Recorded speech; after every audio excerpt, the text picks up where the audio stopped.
All right, so we're back with the second episode in our series of spiritual shadow boxing. We're really liking that term. It seems to be resonating with a lot of people. So we're here to just explore and play a little bit around with the concept of spirituality, the concept of meeting yourself as the opponent in terms of shadow boxing in general, and then how do we take that and after you do all of this inner work, how do you move that energy so that it kind of releases out of your body? So we'll start out with a couple of introductions. Kelly, you want to introduce yourself again to our audience? Again, my name is Kelly as well, Kelly IE, Kellie Walsh. And, I have been a photographer for my whole life. I consider myself a seer that way, an observer of life.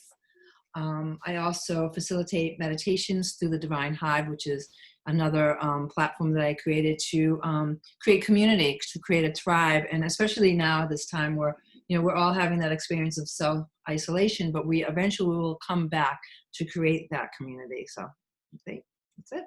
Thank you. Fereshta? Oh, she just popped off. All right, we'll go over to you, Ronan.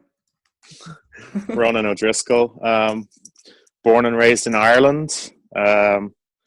Came here about 7 years ago to be with my wife. She's from over here. Studied martial arts all my life. Carpenter by trade, bartender by choice right now. And I'm also enjoying this new spiritual me also, I'm also trying to embrace the new spiritual me, which I say new because I'm kind of feel like I'm finally embracing this this change in my life, changing my persona, I suppose, So yeah, that's me. And something that you said before we started recording about it being a practice. Can you talk a little bit about that for a minute?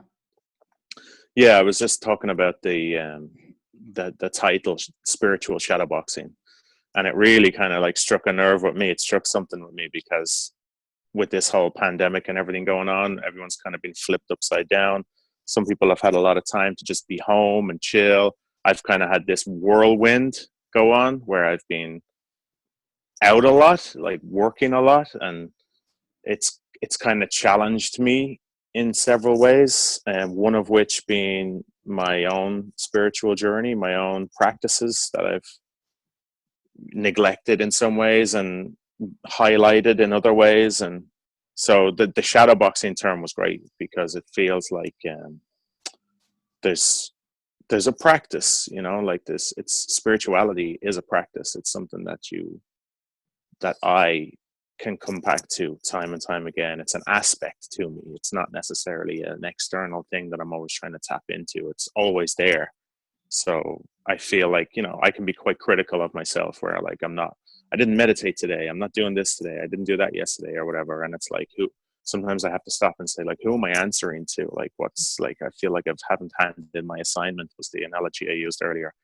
And sometimes I think with the yin and the yang and the fact that it, the spiritual practice, the shadow boxing aspect to it is like your only opponent is yourself. And that's the only, once you're embracing yourself, once you're embracing every aspect of yourself, and sometimes, you fall off the wagon a little bit, if you like. And I'm kind of battling that lately, I suppose. And I'm just trying to figure out where do I sit with that and how do I be okay with that? And is it something that I need to just get myself going and get moving again? Like, what makes me happy, right? Yeah. So, I suppose instead of beating myself up about like, I didn't do this or I didn't do that, I should just be more in line with, okay, well, what do you want to do? Like, make time for that. And, Yeah. I don't know. It's kind of a strange one for me, I suppose. Yeah. Well, we'll dive into that. Fereshta, do you want to say a couple things? Yeah, sure. Sorry, my internet That's over okay. here. I'm tethered to the phone now. In terms of intros or in terms of what Ronan's saying? Intros. Sure. My name is Fereshta. I teach shadow work as well as any depth psychology related to attachment theory, related to how our childhood affects our adult behavior, and how to create committed action around our values. Thank you. And I'm Kelly Campbell. I'm an agency transformation coach for a living.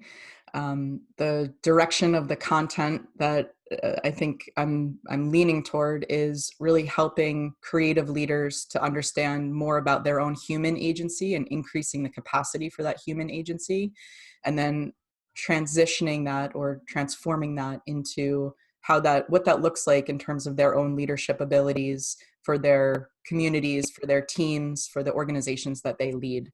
So so today we're going to talk a little bit about the integration of the feminine aspects and the masculine aspects. And we'll have a really interesting conversation around that. And where I want to start is actually, I'm going to punt it over to Kelly for a little, you caught it, for a little guided meditation to just give us, level set and give us some foundation and just ground us for the conversation. Excellent. Thank you, Cal. So as Kelly was talking about, in the modality that I've been studying, first with Joe Dispenza for many, many, many years, and then now with the Divine University, we talk a lot about the divine feminine energy and the divine masculine. And as most people know, working with the chakras within the main body, they sit upon a central channel, a cord of light. And as the light of the divine comes in and connects us to those 8 or 10 major chakras, depending on the modality you study, there is also a feminine cord of light on the left side and a masculine cord of light on the right side. And with me, we call them divine, masculine, and feminine. And it is not gender related, as Kelly is going to dive into more in her conversation. It is an energetic sense. And as Ronan said earlier, that feeling of judgment and, oh, I should be doing that, and I didn't put my assignment in yet. That is very masculine energy, and it's allowing to integrate and receive and be is more of the feminine energy. So we're going to start a quick little meditation, kind of integrating the left and the right channels of light into the heart itself. Okay, so let's all take a comfortable seat. Close your eyes.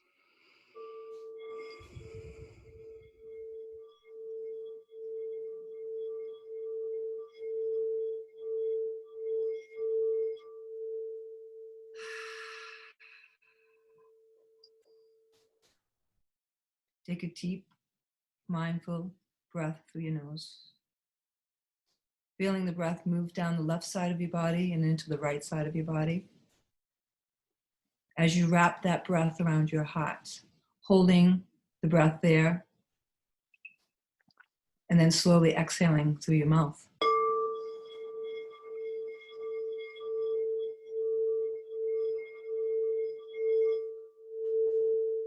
Again, feeling this divine holy breath move through your nostrils, the left, activating the sacred feminine, the right side activating the sacred masculine. As it moves down that central cord of light, moving into the center, the altar, the flame of your divine heart, holding that breath there, feeling it wrap around, moving into and integrating the two forms of energy, and then slowly exhaling through your mouth.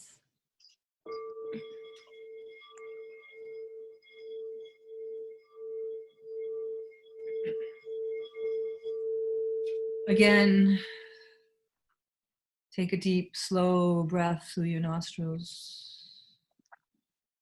Feel that breath alive. Feel the left nostril and the right. Feel the breath move into that central cord of light. Feel the sacred feminine and the sacred masculine begin to braid itself together, moving through this cord as it enters deep within your heart. And then begin to hold that breath here, feeling the integration of the sacred feminine and integration of the sacred masculine. And then slowly exhale. Become a witness of your breath now on your own. Feeling receiving with the inhale and a giving with the exhale. The receiving the sacred feminine energy as you breathe in, holding it into your heart. And exhaling the sacred masculine the giving, the doing. For it is with the integration of both the sacred feminine and the sacred masculine that we are whole and integrated within our hearts. For we shall listen to receive divine wisdom, guidance, before we do action. We move in this three-dimensional world. So think of the breath in as receiving the feminine, and the breath out, giving of the sacred masculine, moving as you become an observer of the rise and the fall of your chest.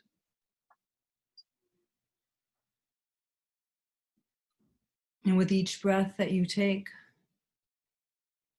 you weave the tapestry of the sacred feminine and the sacred masculine together, forming a great chalice of your heart to be filled with the divine, holy breath. As we breathe in one last time together, holding that breath and exhaling.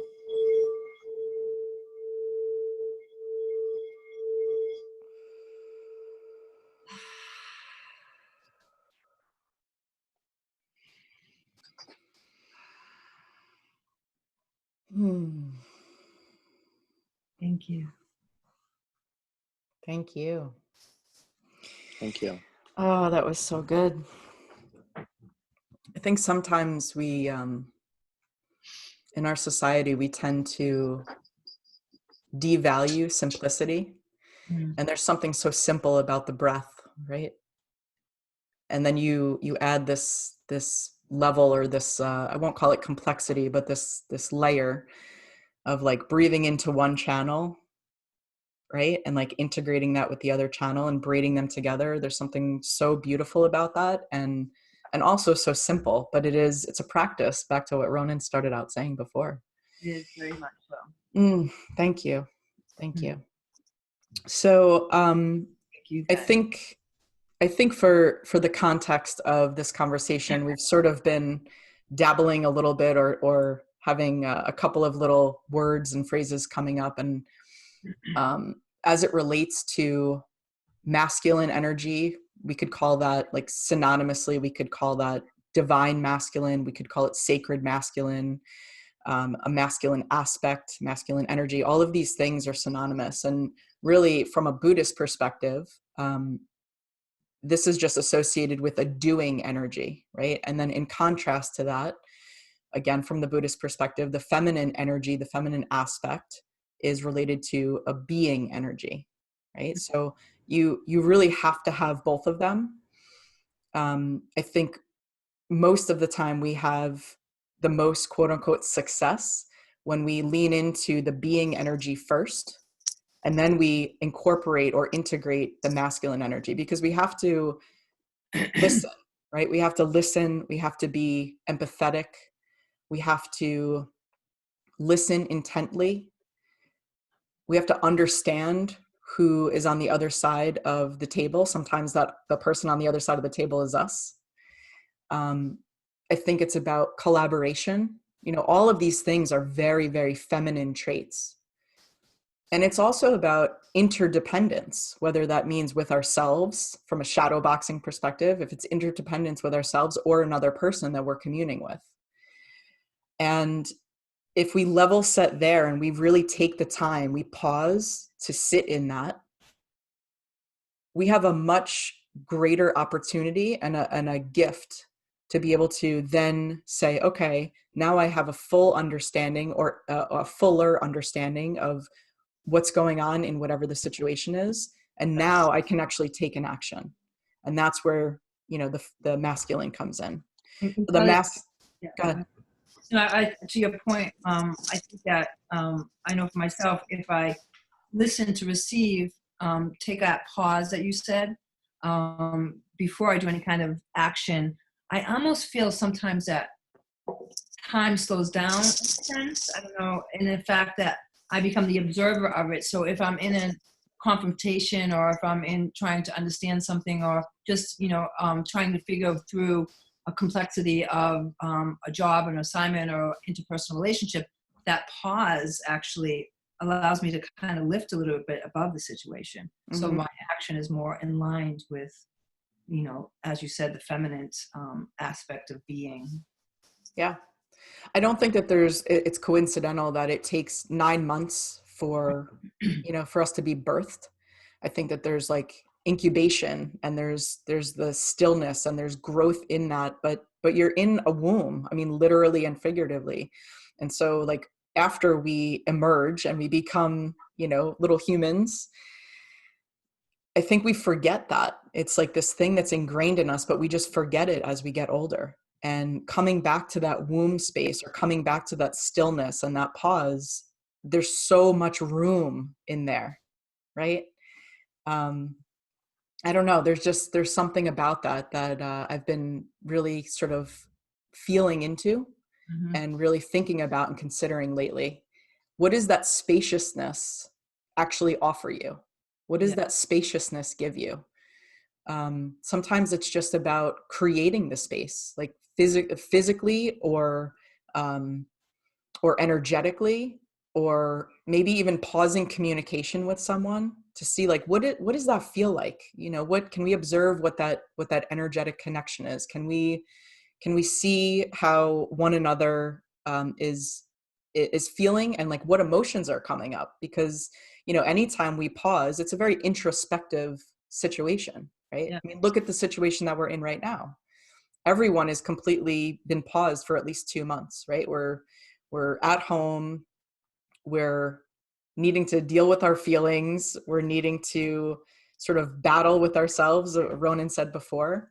And so in that battle, there's spaciousness. And I don't know, I know this all feels or sounds a little abstract, but I think where we're at right now, collectively or globally, is that we have become such a society of imbalance. We have leaned so far into masculine energy for decades, right? And so this moment in history, in time, in each of our lives, it's so important. We didn't realize how important it was. And yeah, it's uncomfortable. It's super uncomfortable. Who wants to sit in their own shit, right? That's what I wanted to speak to, Kelly. Yeah, go for it. In my practice with my clients is how confronting the space and stillness is, right? Like how confronting just being in the womb, right? And there's this sense of it's unfamiliar. I don't think it's necessarily, it's uncomfortable because it's unpracticed. Mm-hmm. Mm-hmm. That's really how I feel about it.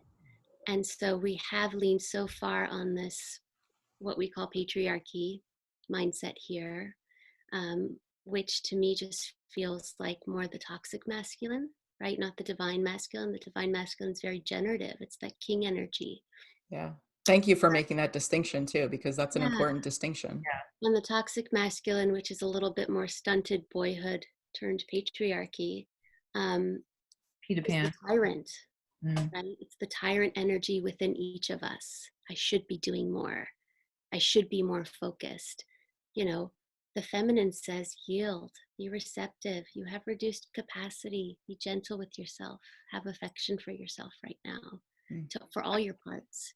Exactly. And so I think it's a huge shadow workshop happening now globally. Yeah. And to your point is, I was speaking to somebody a couple of days ago about that whole social distancing and the 6 feet apart, right?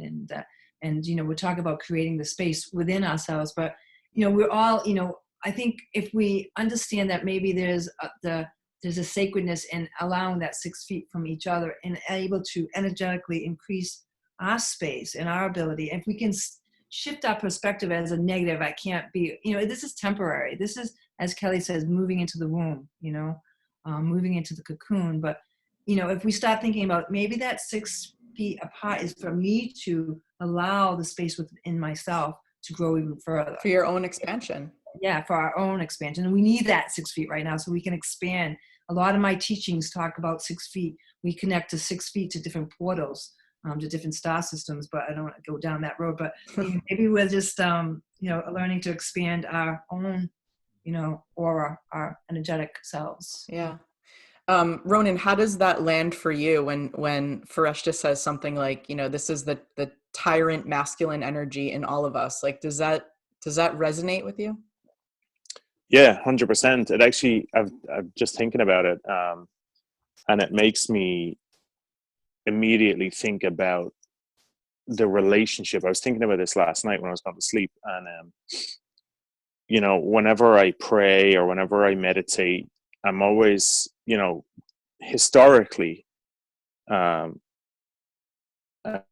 tell me if you feel the same way, but when I was a kid and whenever I was told to pray, there was always this kind of a conversation with someone else, right? And that was just what was embedded and programmed. Talking about what's his name, Dr. Joe Dispenza, talking about the programming that goes on when you're young and stuff. Mm-hmm. And it kind of, I think it's going to done a misjustice, because the realization over the several months and years for me is that you're not having a conversation with anybody but yourself. Like, there is only you. There is only the God that you're speaking to resides right inside of you, right inside of you also. Like, the oneness. So it's kind of made me more aware of having a conversation with myself. And it's like, it's almost, I try to change the terminology to, like, it's almost like there's me and then there's my best friend me. You know what I mean? Like, there's this like we're gonna do this. Let's do this. Like, let's, and that then becomes like a relationship, right? You start to have more of a relationship with yourself. And then I think what was coming to mind when you were talking about the tyrant, the feminine and the masculine, was like, there should be a balanced relationship with both, and it's like, I think you kind of do it a misjustice by calling it a tyrant, because it's not necessarily a tyrant, in my opinion. I think it's a driving force that's necessary. And what you said, Kelly, was building a balance, or maintaining a balance between the two, is really what should take place. Instead of bashing one and raising up the other, or maybe just kind of find a happy relationship where there's a compromise between both, and there's a recognition of this and there's a recognition of that, and okay, this recognizes that that's kind of like getting a little out of hand. Maybe you need to come back a little, Come back to center.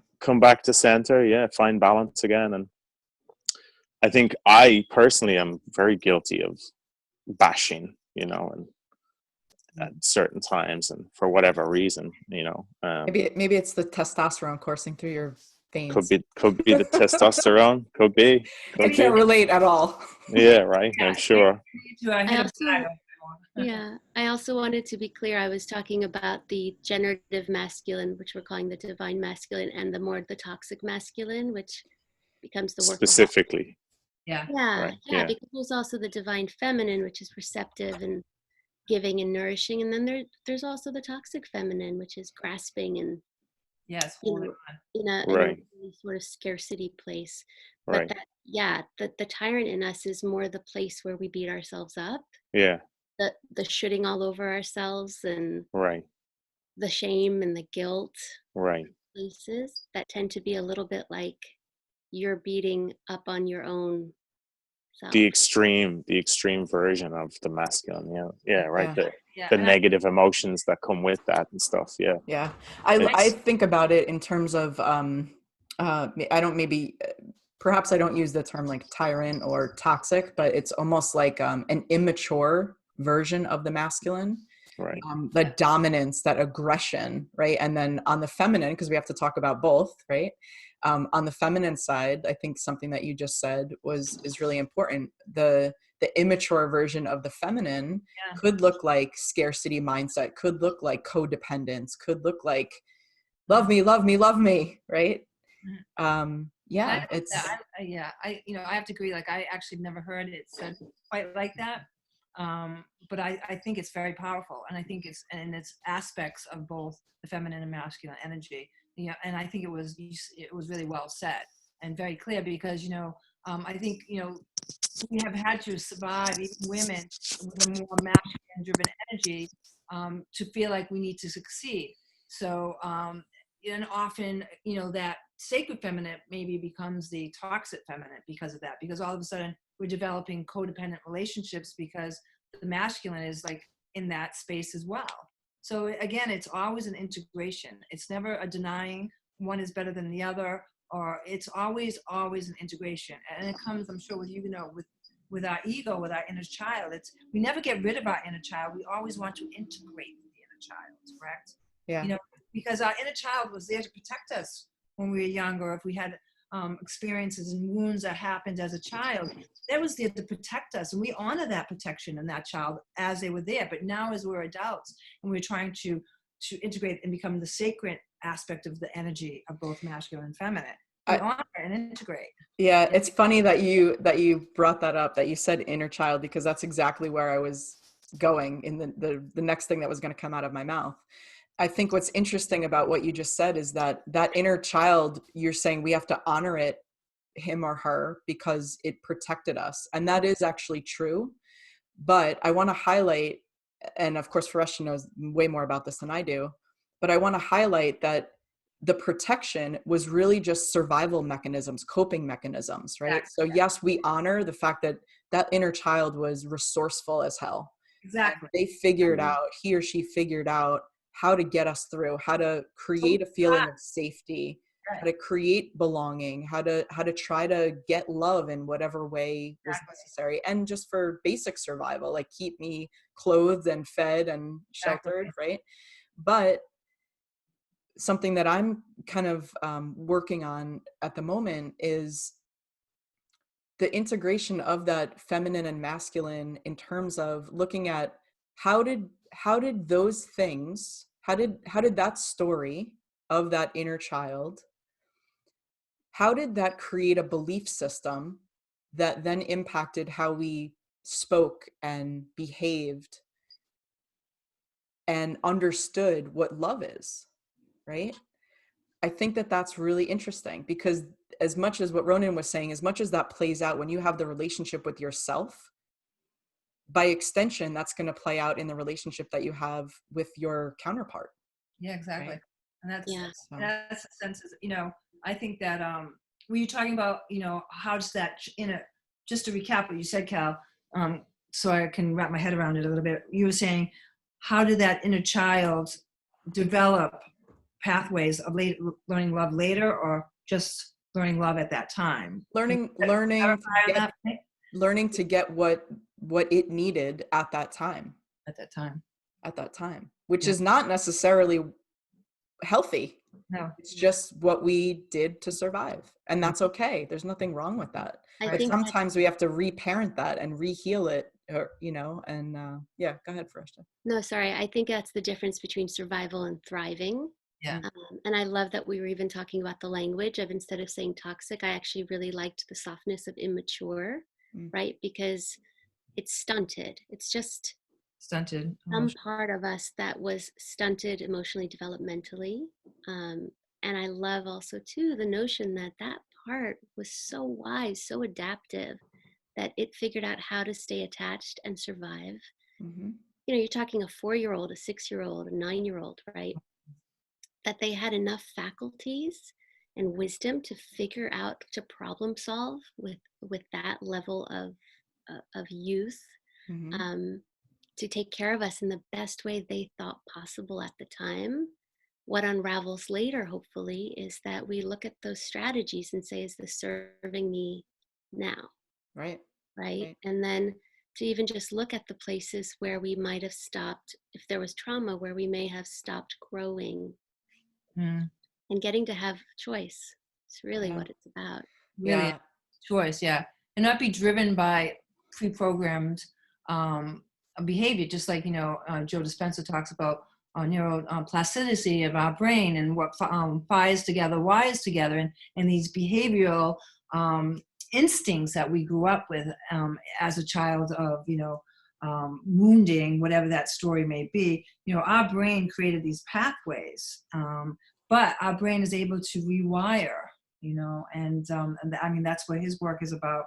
But we can rewire in so many different ways, and we have so many tools in our toolbox, Cal.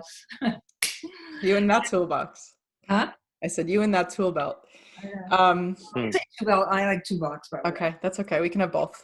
I wanna wrap this around completely because something really strongly just came to me, and I think it's so purposeful why Ronan's here.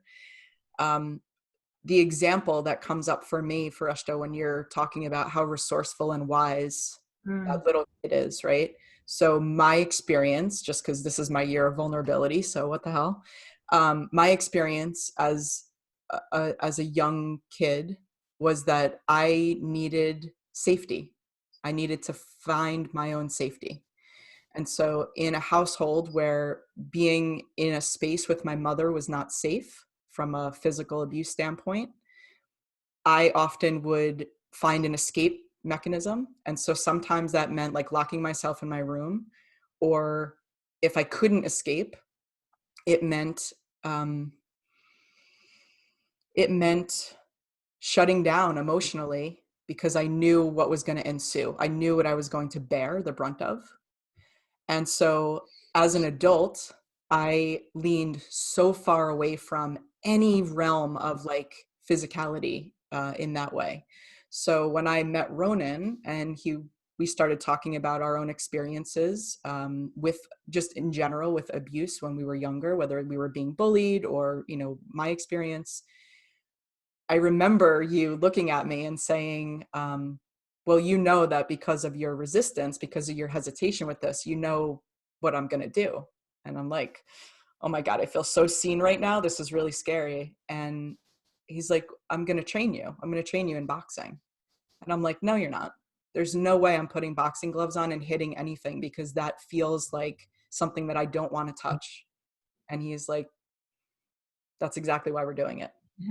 And I'm so grateful for it because it really has been such a gift. And even in this, situation where we're like sheltered in place and all of that, having that heavy bag in my garage and being able to hit that and realize that it doesn't mean anything other than like release of emotion. And you know what? It's okay. Like I had a conversation with my dad the other night and I was like, you know what? I was really angry. Like, I'm really angry that happened to me. And he's like, Kelly, you should be. You should be. And I was like, but I've never said that before. And I started getting like all excited. And he's like, you should be. And it's okay. And you didn't even realize, you didn't even realize that there was that energy, locked away. You thought you'd probably dealt with it. You thought you'd probably observed every aspect of it, and possibly, I mean, this is what goes on with me. It's like you feel like that you're in control of everything, the masculine or whatever. I can control my emotions. I can, sit with it. And quite often it's not until you're actually in the practice of letting it all go and using your body and using your energy in a particular way with a particular mindset that you actually recognize things, that you can actually feel like you're now in a very I feel like the practice of martial arts and boxing and fighting brings you to a place that very few other practices can bring you. It brings you to this realm of physical activity where you're challenging yourself in a particular manner and you're using particular forces and particular energies that really waken you up, that really heighten your senses and heighten your reality around you. And it's almost like a zoning in. And it's a flow state, right? You spoke about this before, Kelly. It's a flow state where your body gets into this ritualistic, once you learn the ropes a little bit and you're able to get out and go into your garage and hit your heavy bag and just go into this zone. It's a meditative state almost, like you're getting into this meditative state. And you're allowing yourself, which is, I think, very important. You're allowing yourself, you're giving yourself permission to be aggressive. I mean, these are hormones and chemicals and things that we've developed over however many years, like to be able to survive. Like we're talking about survival here, right? We have these chemical instincts and we have these aggression instincts. We had these things that we can't deny, these things, they're in us, you know. Right. And I think the society that we live in has in many ways steered us away from that, you know, as a populace, as a people. Yeah. We're steered away from that, and somewhere in our psyche we're kind of almost told that that's a negative thing to have that. And it's a denial that goes on now. Like it's this denial process where you have these instincts. You know the term, I think I said to you, did you never just want to hit a pillow, you know? And, you know, you were kind of like, no, that's not me. And I'm like, oh, we got some work to do. Oh, you know, damn. we got some work to do. And then it's just the feeling of hitting a pillow, like, or hitting a heavy bag, or hitting some pads, and letting it out, and letting it just, oh, this was here, and now I'm able to express it, and now it's able to like move it through your body and have this relationship. And you know, you're speaking about flow because, you know, I've studied martial arts my whole life, and I like you, Kelly, you know, we're going to be vulnerable in our conversation. I also was in a very unsafe home as a child. But I went the opposite. I started martial arts, like I think when I was 18, 19, you know, I went right in because I found like it was such an outlet for my anxiety, my stress, my anger. You know, I remember like I used to train 5 days a week, and I would hit that bag or be training so hard, I felt nothing could really faze me anymore. My energy was dissolved. And if we talk about the flow, and, you know, I studied Japanese martial arts, and it's all about the hara, which is the third chakra. Well, you know, some modalities don't include the hara, but I do. But the hara is in the lower belly, and as you know, it's the life force. It's your chi. And in martial arts, you bring that chi with you, and you engage that chi, so it actually fills the space of your body, and it flows. You flow with a divinity in a different way, and maybe that is part of the sacred masculine. Yeah. The alchemy of the king. And the hara, it sounds like, because I'm not as familiar with it as you are, but it sounds like that is the womb space. Yeah, well, it's, you know, it's interesting because there's the root chakra, which is at the very base of the spine, right? And then there's the sacral, which is the second one, which is more considered the womb, and then the hara is a little higher up. But the hara is connected to the energetic and spiritual umbilical cord.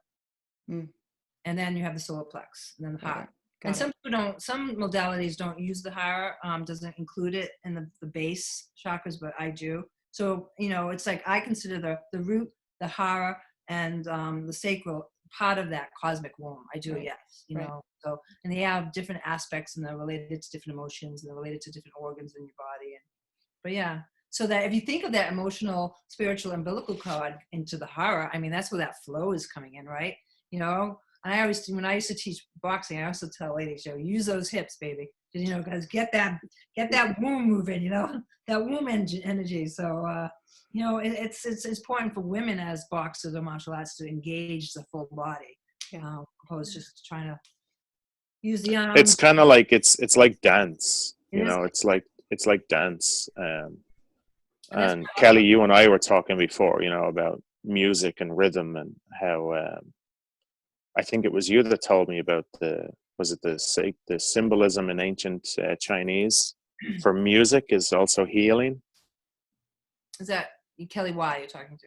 Yeah, Kelly Campbell. I don't know. I don't think I said that. It might have been someone else, but that sounds right. I think there's an ancient symbolism in Chinese that from music, and I think it means the same thing. It also has a dual purpose, dual meaning, and it means healing also. So you've got this, so then that attaches a rhythm. Like there's a rhythm, there's a reason why we want to move our bodies to music, because it's resonating with us, you know. It's making us really, it's kind of sometimes I feel like music is kind of like it's like a direct channel to the soul. It's like the body self, doesn't have to analyze it or process it. It's a direct channel that just comes straight through to the soul. Well, it's the universal language, right? Universal language. It why doesn't have to even be decoded. It doesn't have to be. no, you It's just you hear feel it. You There's, feel it. there's a feeling, right? There's a And feeling. even animals respond really well to music. There was my dogs, my cats. Yeah. Shiloh, she loved music. She loved anything with strings. Right? Vibrational. It's like Vibrational. It's So I primal. think the same thing happens Primal. when you do martial arts and when you or boxing, when you do any sort of and any physical activity. There's a reason why after a good game of volleyball you feel great. There's a reason why after you go for a long run you feel great afterwards. You've got that body into a Actually, Joe Rogan spoke about this once on his podcast, and he very articulately put it into, and he was again talking about the evolution of the human body and the chemicals that go on in the body for survival, and having these instinctual primal things that happen in us, and being able to recognize them and bring them out in our today society in a safe environment, in a thoughtful environment, instead of just going out and being a maniac in the street, which often happens also, unfortunately. But it's a channel, right? I feel like, it's a channel. It's a channel, and it's also an opportunity to embrace that aspect to yourself. Yeah. And then channel that, yeah, and have an outlet, like you said, Kelly. Have something that you can focus and bring your attention to and put your awareness and practice into. Yeah. And then heal.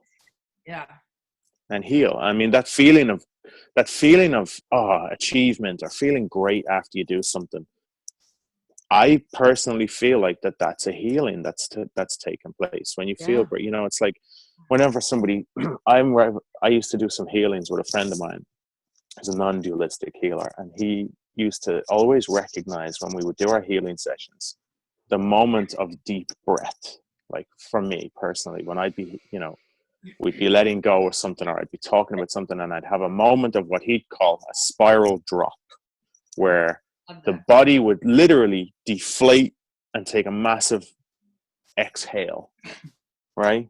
And then that's the moment of healing. That's and so I've learned to really recognize that. And it happens when I work out. It happens in other aspects of my life. There's a moment of letting go, shedding something, I love that. That's beautiful. Yeah. So there's something that feels like such a mirror to something that you said before, Fereshta, about Persian dance and like the container and the masculine and the feminine. Can you talk a little bit about that? Yeah, sure. I mean, I grew up with this kind of model to me in a way that I didn't even know until later in my studies, of where the men sort of kind of hold their arms out and they're still moving their hips and their feet, but their arms are very secure and stable. And the women just sort of are like these scarves inside this container, just blowing in the breeze. Mm. And it cultivates this really beautiful harmony in the dance, right? It feels contained and it feels free. I see a kitten, and I think that's Fion. That's my dog. It's my German Shepherd. He had to get some snuggles. I wanted to chime in too on how beautiful I think your friendship is with Ronan, Kelly, that Ronan, you were willing to be a transformative friend by kind of putting her into some immersion therapy, and to also, recognize that when we see something so chaotic or terrifying in shadow work, the belief is we disown that part. I'm not going to be angry like that. I'm not going to be violent like that, right? Which makes perfect sense. You don't want to be like the thing that may have hurt you. Yeah. And I'm hearing there's so much aliveness in at least owning our parts. They're in the same container with our pain. Our joy and our aliveness is in there. So getting to feel what I hear is aliveness in our own body and the primacy. I mean, we're very domesticated in this society.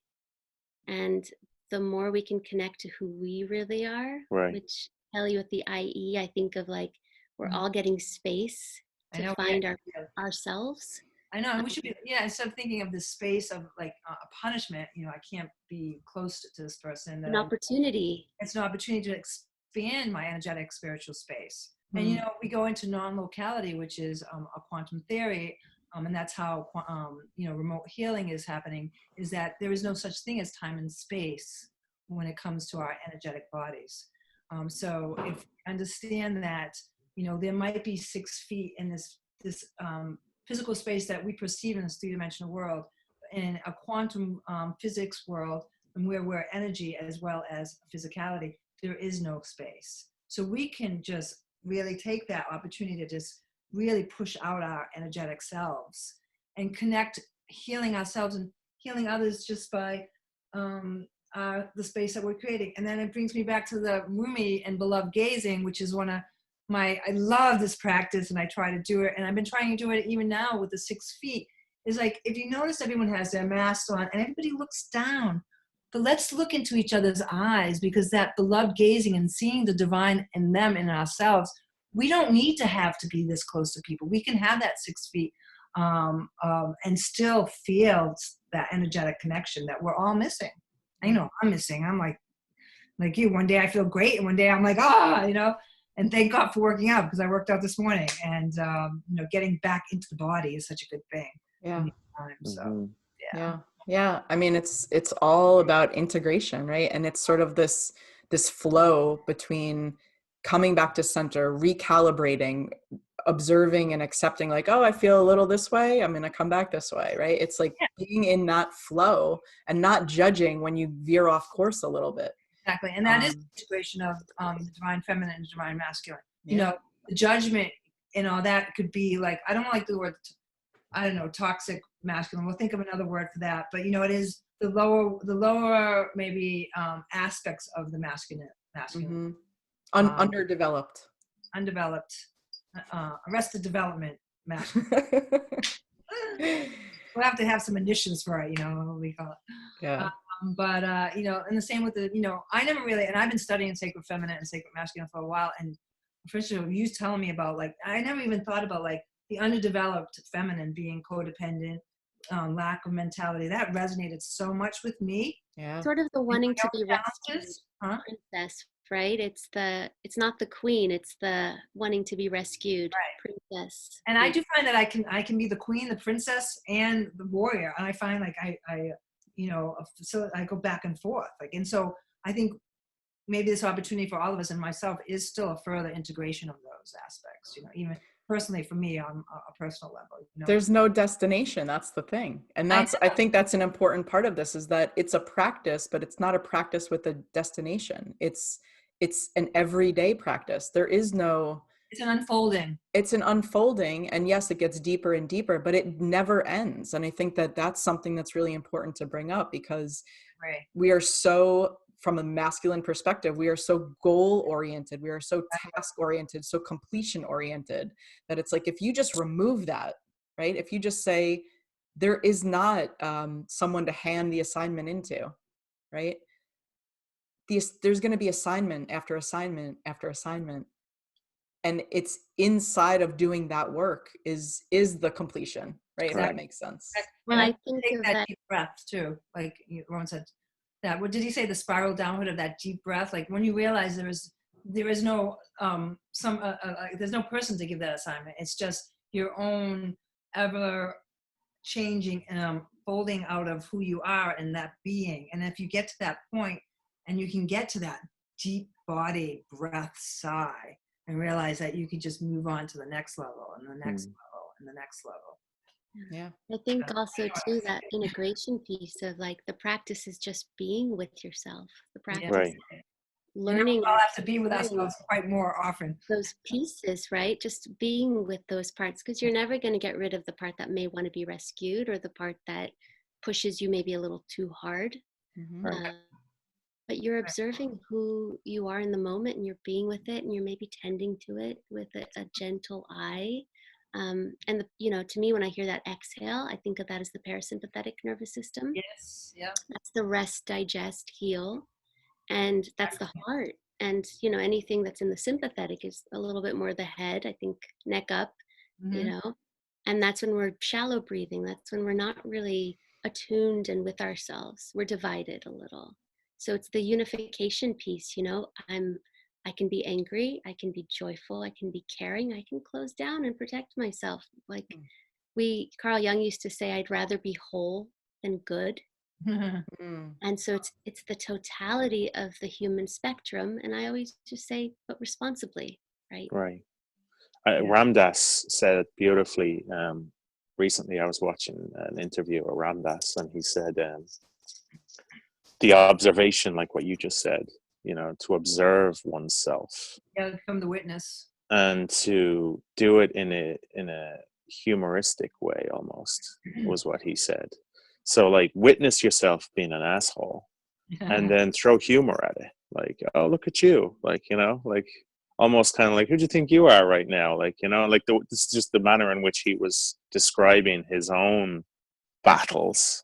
And I thought that was great. Like, instead of getting angry with yourself, get humor, find some humor in it. Like, look at you getting angry. Like, huh? What's that all about? Like, and then that just, that resonated with me, because it gives me an opportunity to process in a different manner. If you just throw some humor at it, if you kind of find it humorsome, then you're not going to beat yourself up about it. Like, and then there's something sacred there as well with humor. Like, why do we laugh? Why do we find things funny? Because it's play. Play is it's our play, back exactly. to our true nature. Getting back to your childhood, getting back to your, yes, it's playful. It's like when you start to look at your negative aspects of your life or your personality in more of a playful nature, and it's also a little bit more loving, I think. Maybe, it's like, for me, it's like, what comes up is that play, whether it's dance or music or humor, laughter, whatever that is, right? Like, it's all wrapped in under the umbrella of pleasure, right? And like, pleasure is our birthright, but we forgot that.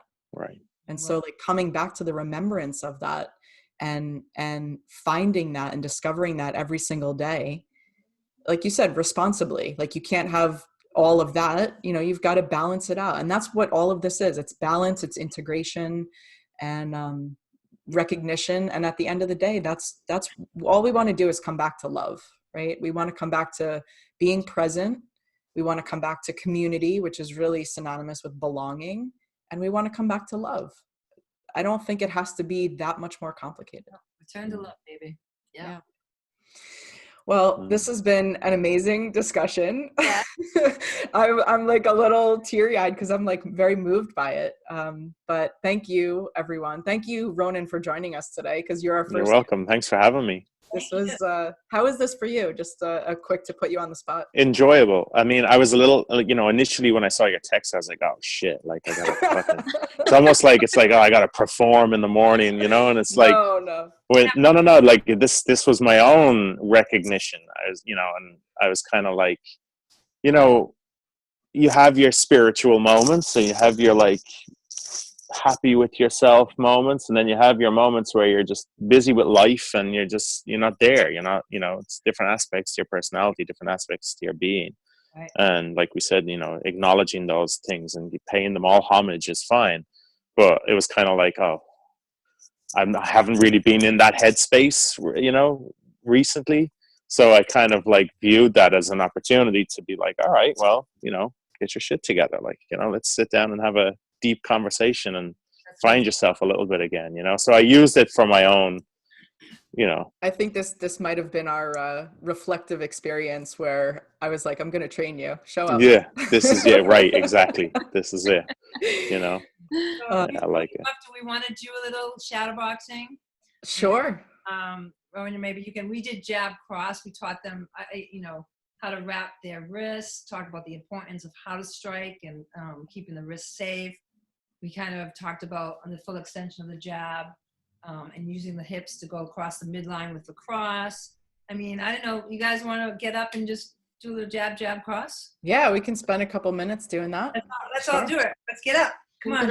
I don't really have this. I don't really have the space and the setup right here, but I will definitely engage. That's okay. You can do it from where you're sitting. Yeah. And I can, Kelly, you show us what you got there, and then you can talk us through it. And it's still bringing it to the hips is what I'm hearing. It's still that dantian. It's still that So the hips, it's anywhere where you can transfer energy, and that's what boxing and any sort of martial art is about. It's a transformation of energy. It's an exchange of energy and allowing your body to flow. So what you're actually doing is it's not even from the hips. You're taking it from the ground. So see the way her back foot there. Do that again, Kelly. See the way her back foot there like twists and moves forward. So it's actually not coming from the hips. The hips are just a channel. The hips are just a doorway. It's coming all the way from the ground. So you're channeling that energy all the way from the ground. It's coming up through every single joint. And all your joints should be like doors that you can just open and allow that energy to flow. So every joint in the body becomes a channel. Conduit. Yeah. Yeah. It's good. I just noticed my shirt's on inside out. That's okay. Thought that was the new look. I always do this. I'm from a different universe. I always put my clothes on backwards. It's just who I am. So, all right. I love your description, Ronan. Yeah, that's what it is. And that was a realization that I had, because teaching martial arts is so different than just doing martial arts. I've done martial arts and fight training since I was literally like 4 years of age. My next door neighbors owned the local karate dojo. So from before I had even mastered basic motor skills, I was already down there learning how to kick and punch and so what happens in that particular instance is that you kind of have to then at a later point when you're trying to teach someone else these skills that you've just inherently learned, to actually transfer that information to someone else it's a little challenging now, because it's like, oh, well, wait a minute, now I got to stop and I got to think about what I'm doing, because this is just a natural thing for me. It's like walking. It's like, how do you teach someone how to walk? It's like you have to stop and slow it down and open up every little aspect to it and be like, this goes here and that goes there. And then that was a great thing for me, learning how to teach, because it really made me stop and think about all of these mechanisms that actually enable you to perform like this, Yeah, and it gives you more of an appreciation of the body and what's actually taking place, I imagine it deepens your craft too, just to have to break it down and deconstruct it that way. Yeah, well, they say, if you want to get better at something, then you should teach it, and that teaching has really brought my practice to places that I never knew it could go. I've taught from a very young age though, I would take classes. That was just something that was in our practice. As soon as you got to a particular level in your martial arts, you didn't have a choice. You would just be told to take a class. So I would get kids just handed to me, take those kids and start doing it. You'd start having classes with them. But it was all very pre-programmed. It was a program that I was just part of, and you just kind of tie into it. It was later when I actually had moved away from martial arts a little bit and then come back to actually teaching adults. And I really did that when I came to the US, which was about 7-8 years ago. And that was when I started teaching some self-defense. And that was when it was really apparent and more apparent to me, the fundamentals of martial arts and the mind space that you should occupy when you're doing martial arts, and the energy attached to it. And then obviously maybe I had progressed or moved along in my own energetic journey.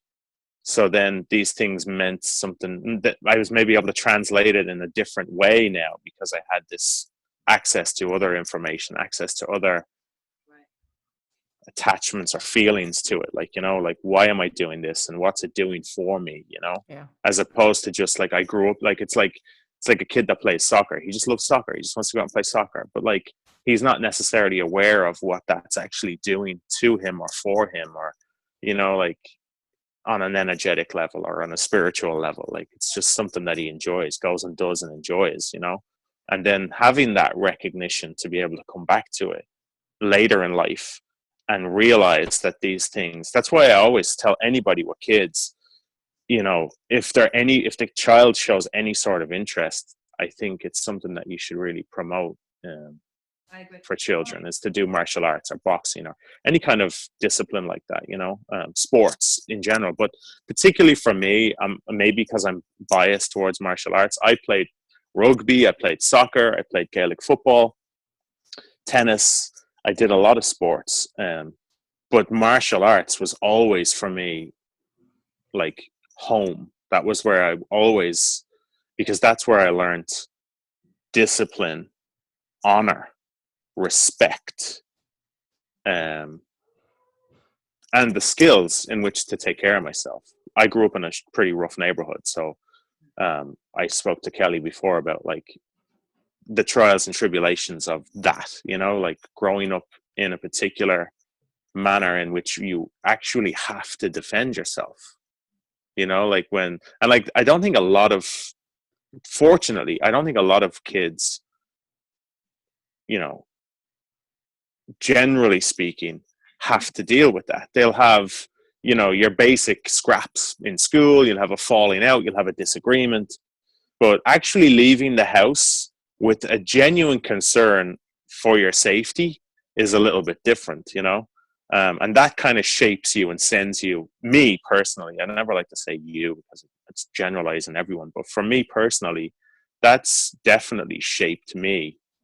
And I've had to deal with that. And I've had to go back many times and deal with that and appreciate it and recognize it for the difficulty that it was in shaping the person that I am, like, and the trials and the tribulations, and allowing it to be not okay, like, no, that some of that was not cool, Yeah. Some of it was very cool, but some of it was not cool. And there's a whole, Right. I mean, do you ever stop dealing with that and analyzing it and going back to it and time again?